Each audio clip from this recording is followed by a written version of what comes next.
dodgy tax waiver to crony companies. And in another case, we never believe that the Supreme Court is lacking personnel in terms of their judges. So to say that if we don't grant these two nominees, that is your business. So, Mr. Speaker, I will leave it here. But to say that we have done anything wrong, that is not true. And indeed, Majority Leader, you came in when we have agreed on what to do, and you are coming to introduce things that were never agreed. And I will encourage you, if you come to work tomorrow, come at the time that we attend conclave, so that you don't jump in at the middle, try to make those who came ahead of you look like they didn't have any good agreement. Mr. Speaker, I rest my case. Honorable members, there must be an end. There must be an end to litigation. Please, Majority Leader, please resume your seat. We cannot continue to grant space to the leaders to keep on inflicting on this House their positions, which were completely unknown to all of us. Please, we are in transition. We have a country not only to build, but also to protect. We have an institution, an august institution called Parliament, to save. Please, we have heard you people. We have heard you. Now, I'll give all of you just tonight, because tomorrow I'll meet the leaders, reflect, and let's agree tomorrow on the items we would handle here. But let it be known by all of you, it's not the leaders who decide what business should be done in the House and what business should not be done in the House. It's not the leaders. Once the reports are ready, the directive or referral to the committee is to consider and report to the House. It's the committees that are to report to the House. There's a procedure, there's a process of reporting to the House. When it comes before the House, it will be taken through. We give preference to government business for good reason, because the government is given the mandate for a period. So we give preference to government business. But we also have parliamentary business. We have a duty to perform. And so when they come to the floor, and I give you the opportunity, which one to handle first, it's just that preference. It doesn't mean that you are the people to determine what business is to be done here. After we've decided, both sides, and this must be clear, you are given the opportunity to present your views, both minority and majority. At the end of the day, what is expected of both of you is for the national interest to have its way. It's the old order that used to talk about the majority having its way. The majority then was defined as the majority in government, because the system that we borrowed this from is a system of government and opposition. Government and opposition. And in that system, when even one party hasn't got majority, they have coalition government. So you always have government having majority, either as a majority party or as a coalition, and then the opposition being a minority. That is what we borrowed from. But things have moved away from that. Now we are talking about participatory, all-inclusive governance, leaving nobody behind. And so it's the national interest that is key, not the interest of any side of the House. You will air your views, we will vote, and when we vote, and you contest my decision on the voice vote, we count the hairs. That is what is invoked now. The challenge I have is me, myself, deciding what is in the national interest. I am always persuaded by the fact that I think that once the mandate is given to a party, the party at that time is the one that determines what is the national interest. That is why sometimes, even when the party in government now seems to have lost the vote, I still say the ayes have it. Because that is my understanding of the national interest. I could be wrong. I could be wrong. And many a times, the minority side gives in just because of that. I have watched it and I've observed it for all these 4 years. So at the end of the day, we should respect each other. No party is going to be in government forever. No party. You can't stop change. You can't. Please. You are young. Some of us, we are now growing old. Even though I'm not yet old. My grandfathers are still alive. So I'm not yet old. But at least we have experienced life.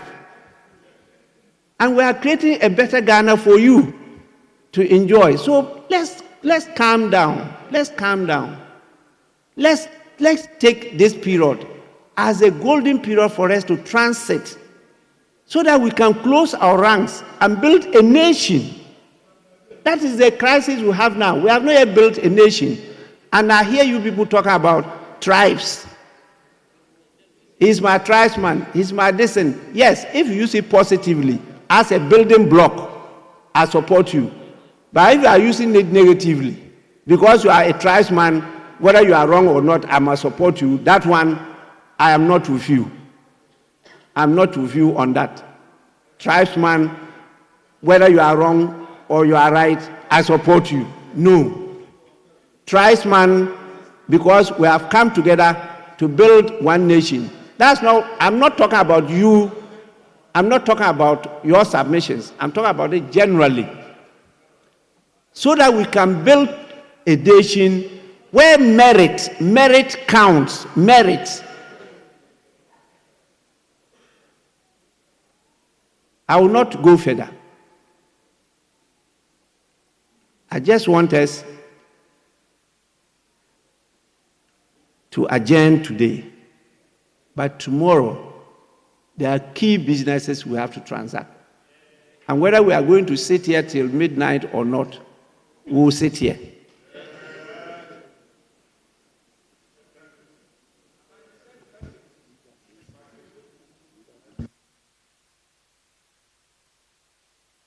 Please, I want to plead again. There are some key businesses we have to transact. And I tell you that I'm not at peace with myself when this Constitution Amendment Bill, after we've done everything, has also not been taken. And we know how key that bill is to the nation. Ghanaians in the diaspora, we know their contribution. And yet, at the end of the day, it's one of the bills that you want us to leave to the next parliament, the 9th parliament. When we finish with everything. The EP bill, this House has invested a lot in that bill. I see that Honorable Dr. Mafo is out. We supported him, and he became the chair of a very important committee internationally. He has worked hard, and every year I approve a lot of you to attend the conferences, whether it's COP 27 or 28 or 29, just because of the existential threat of climate change. We held very high positions internationally Even the president held a high position there. Our own member, Dr. Marfo, held a very high position. We attended and made serious contributions. The legislation we have agreed is left with passing it. Last minute, third reading, then there's a challenge. The minister came to appeal to me many times to support and push this bill, which I did. You want all these efforts to go in vain? No. We have taken time to go through the tax waivers. I'm hearing for the first time, because I have not seen the report, where you have agreed the reductions and all those things. I have not seen the report. Maybe my attention has not been drawn to it. If we go through them and we see that those taxes are not in the interest of the nation, you say so here, you take the decision here. That is it. Please. And for parties taking position, that is what partisan politics is about. Every party will have a position. You will come to the floor. You will air those positions. Then we vote. I don't understand how the House can be hijacked by leaders, and then the leaders will determine what should happen on the floor of the House. I've always been cautioned by some of you, don't participate in the debate. And I heard my own first deputy speaker on air say, because I've been an MP for long, the temptation to always participate is great. So I've always been participating. So sometimes you don't know how to guide the House again, because it's being read as participation in the debate. And at my age, what do I need again? That you will come and feed me? No. Because if I die now and go, I've made my mark. Yes. And I want to see Ghana better than this before I go. Because I have children. Oh, that is not the issue.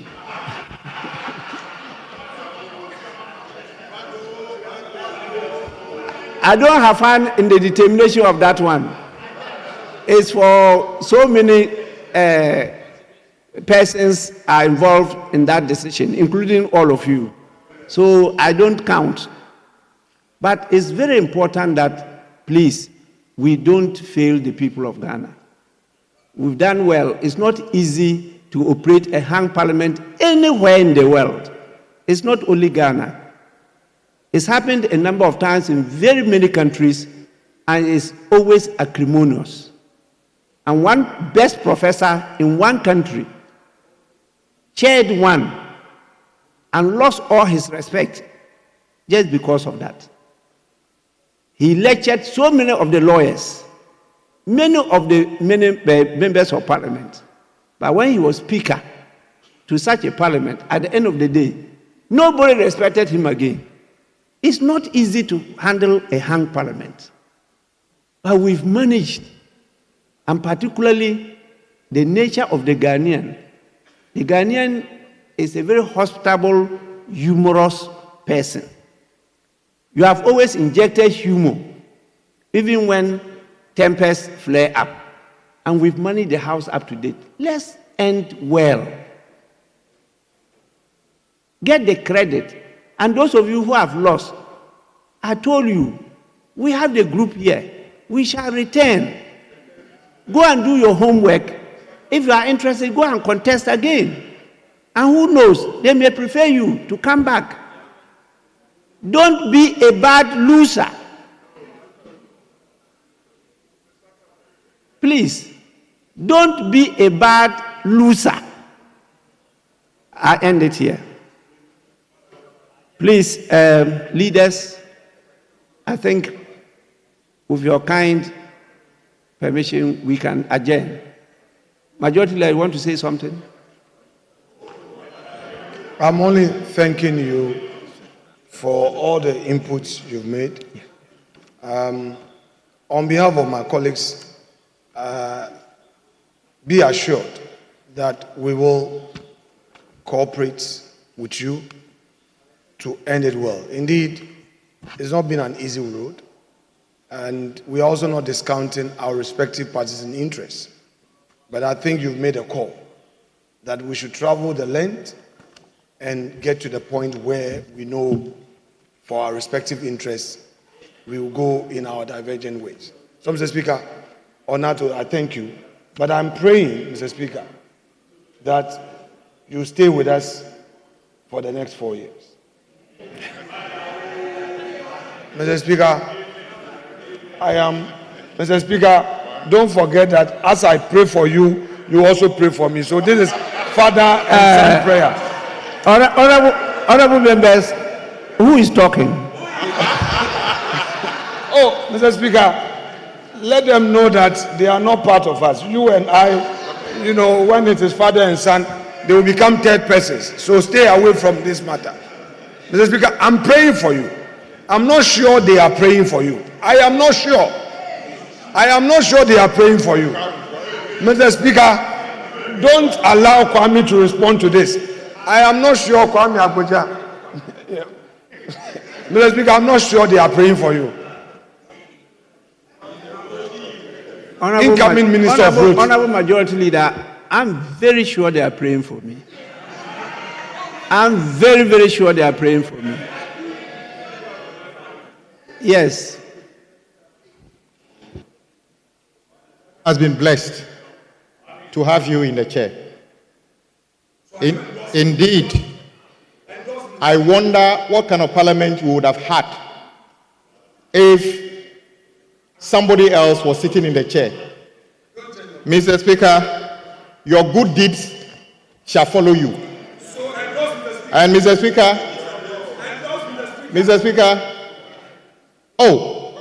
if I was the appointing authority, he will stay in that chair as long as possible.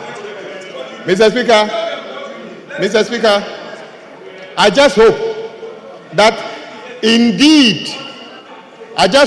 indeed, he's been saying what he has said here openly. I just hope that he's been saying it privately as well. I will leave it there, Mr. Speaker. Mr. Speaker, I believe, as he said, we shall do our best in the interest of this country and for the sustenance and the respect of this House to do whatever we can to support you to end tomorrow on a high note. We promise to do same, that we shall not do anything that to bring the respect that Ghanaians want from this House down. We shall do our best. And I want to commend my colleagues on the other side. Whatever we do here, we do in good faith. Nobody intends, you have said your part. And on behalf of the Honorable Atuforsen, we thank you very much for everything today. And I hope tomorrow will end very well. Thank you, Mr. Speaker.